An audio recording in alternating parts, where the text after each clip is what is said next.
In this video, we're going to talk a bit about bipedalism. Let's start off looking at a quadruped. So here we have the skeleton of a cat, and some of the features you can see as we come up to the skull here, where the skull attaches to the spinal cord really is at the back of the skull, and that's very characteristic of a quadruped. And it makes sense the connection would be there because the animal has to look forward, and that's the perfect place for a connection. You can also see that there's a lot of exaggerated bone material here, and that's because we'll need a lot of ligaments and muscles to support that neck while walking. And that's a defining feature of a quadruped, is that the opening for the spinal cord to enter the brain, now that opening is called the foramen magnum, which basically means big hole, is at the back of the head versus underneath, that we'll see in a biped. And also, if we start to look, you notice that one of the other characteristics is the spinal column is very C-shaped. If I come down to the pelvis, you can see that the pelvis is very elongated through here, very narrow. And also, we're going to talk a bit about the relationship of where the femurs come off on a quadruped.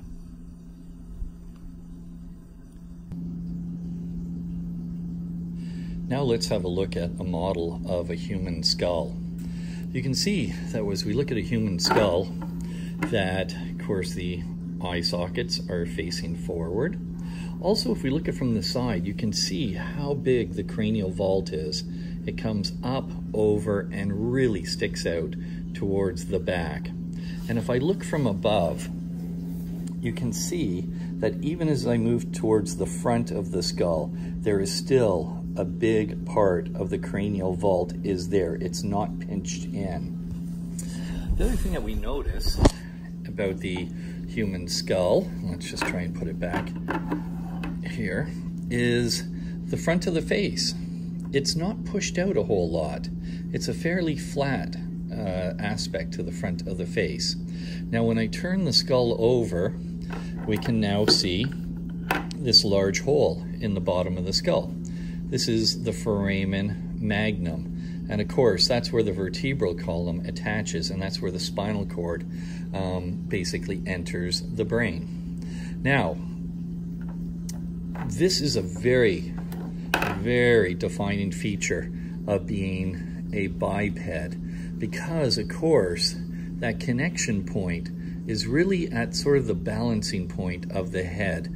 So having the spinal cord come in at this location basically helps us balance the weight of the front and the back of the head and allows a biped to look forward while walking. Now just imagine that if the foramen magnum was at the back of the skull and that was the position of attachment and you're a biped, you'd be trying to walk like this. Very unsuccessful strategy.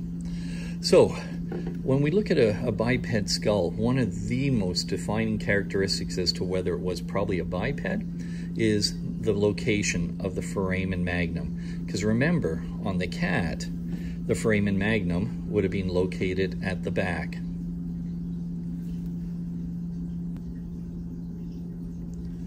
Let's have a look at some of the skulls from the fossil record.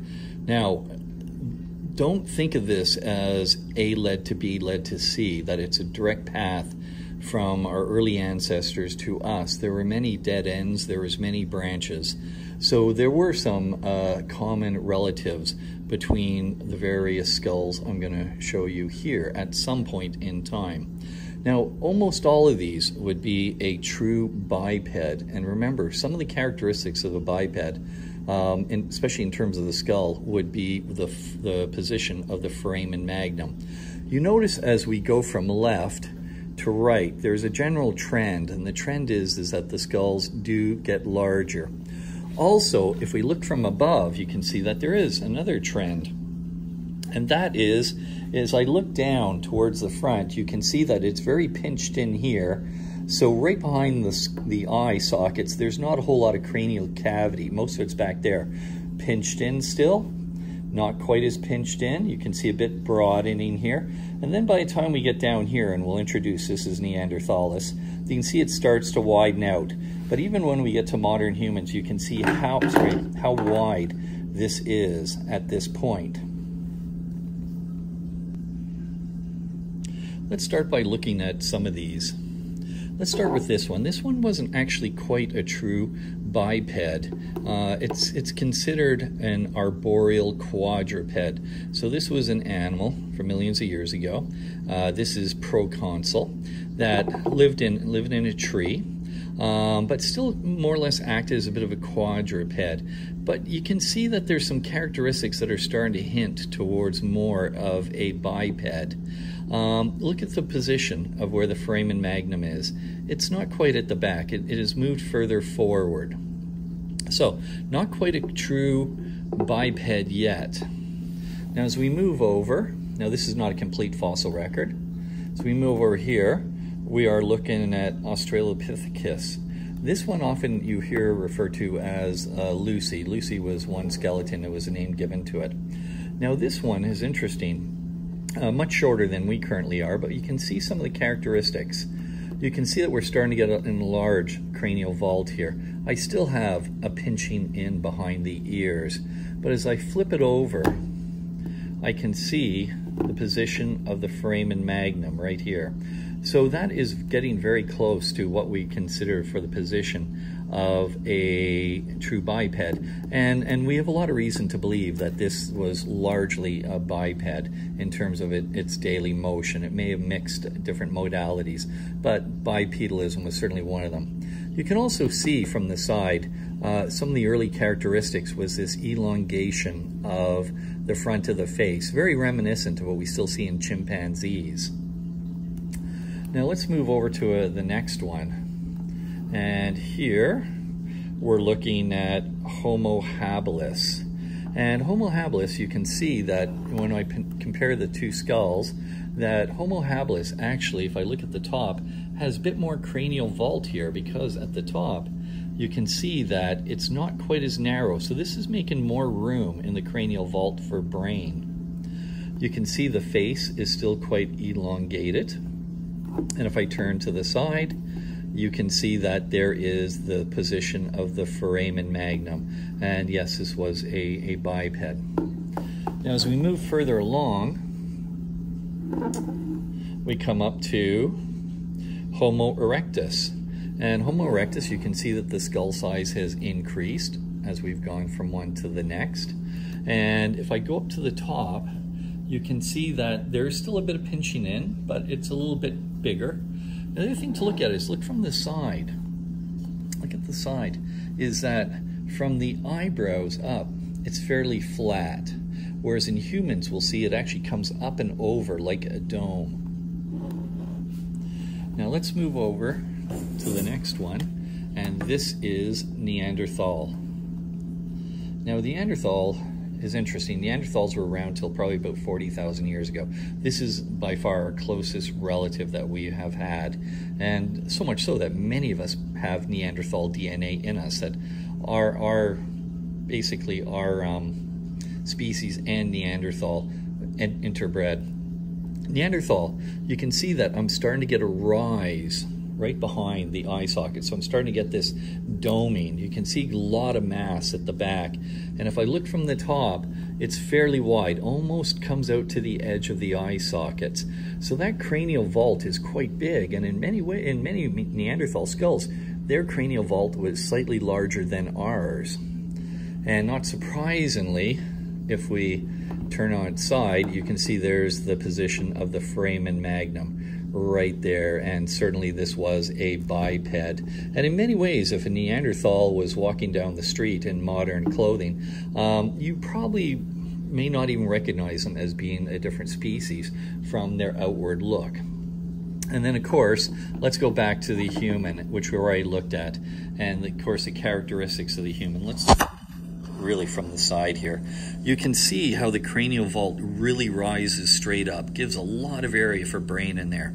The doming that occurs, it sticks out at the back. And you can see that the cranial vault has sort of moved, almost is right at the edge of the eyes, and right behind the eye sockets really is wider than the eye sockets. And of course, we've already looked at the position of the foramen magnum. So that's a very quick look at some of our ancestors. Now, as I said, they may not be directly our ancestors, but they are somewhere on our extended family tree. The other thing to realize is that there's a lot more species that were out there. There were numerous bipeds, and we keep discovering new ones on a regular basis. This is one of the real human skeletons in our collection, and we're going to look at some of the features throughout the skeletal system that are seen in bipedalism. Now, we're going to spend much more time on this once we get to the bone chapter next semester, but let's just have a quick overview since we are talking about bipedalism. Here we can clearly see that connection at the back where the spinal cord attaches into the foramen magnum. And once again, that's a very good balance point between mass in the front and mass behind, that pivot point. We can clearly see the doming and the backward extension of the cranial vault. And we can see how the front of the face has been reduced and fairly flat. Now, as we pull back, we can also look at the spinal column. Now, it may be a little hard to see because of the ribs there, but you do notice that there's a general trend of curves. There's a cervical curvature, a thoracic curvature, a lumbar curvature, and then down into the pelvis. So we don't have, at least beyond early age in a child, a C-shaped vertebral column. We have these numbers of curvatures, and that's very distinctive of bipedalism. If we move down and start to look at the pelvis, you can see how broad the pelvis has become, that the bones are very broad, and they almost act as basically a bowl to help support the abdominal and the pelvic viscera. Also, the places where muscles attach have changed. So muscles are attaching from the various bones on here, and the pelvis has changed to adapt to that too. And that has some implications on the rest of the pelvis, such as the pelvic outlet, which we'll spend much more time on when we get to bones. Now, as we move our way down, I'm going to change the orientation here a bit. Have a look at these bones. These are the femurs. And if you look, you'll notice that the femurs wide apart at the top, but as I go down to the knee, the femurs come in close together. So I have this angle. And of course, this angle is very important. This is one of the key things in bipedalism. Because if I was to look at a chimpanzee, its femurs, I'll just try and replicate it here, go straight down, which is one of the reasons chimpanzees have that very awkward gait.